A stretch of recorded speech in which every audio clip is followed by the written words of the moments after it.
জুলাই গণ অভ্যুত্থানে রাজধানীর বিভিন্ন থানায় দায়ের করা পৃথক হত্যা মামলায় আওয়ামী লীগ সরকারের মন্ত্রী এমপি সহ নিষিদ্ধ সংগঠন ছাত্রলীগ নেতাদের বিভিন্ন মেয়াদে রিমান্ডের আদেশ দিয়েছেন আদালত।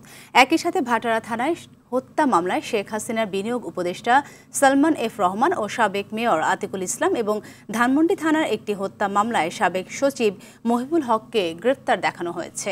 ঢাকার মেট্রোপলিটন ম্যাজিস্ট্রেট আওলাদ হোসাইন মোহাম্মদ জোনায়েদের আদালত শুনানি শেষে এসব আদেশ দেন। ধানমন্ডি থানার হত্যা মামলায় সাবেক আইসিটি প্রতিমন্ত্রী জুনায়েদ আহমেদ পলকের ফের 3 দিনের রিমান্ড মঞ্জুর করেন আদালত। এছাড়া নিষিদ্ধ সংগঠন ছাত্রলীগের সাংগঠনিক সম্পাদক সিয়াম রহমান ও আনোয়ার হোসেন নাইমের 4 দিনের রিমান্ড দেওয়া হয়।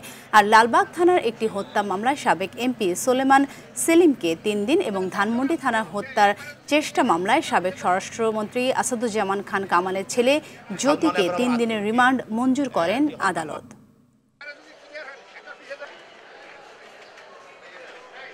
সালমান এবার আতিকুলকে একটি হত্যা মামলায় ভাটারা থানার একটি হত্যা মামলায় সৈন্য অ্যারেস্ট করা হয়, গ্রেপ্তার দেখানো হয়। স্বরাষ্ট্রমন্ত্রী কামালের ছেলে জ্যোতি, তাকে একটি মামলায় 5 দিন রিমান্ড প্রার্থনা করা হয়। তাদের রিমান্ড 3 দিন রিমান্ড মঞ্জুর করেন এবং সাবেক অবৈধ এমপি সোলেমান সেলিমের বিরুদ্ধেও 3 দিন রিমান্ড মঞ্জুর করা হয়।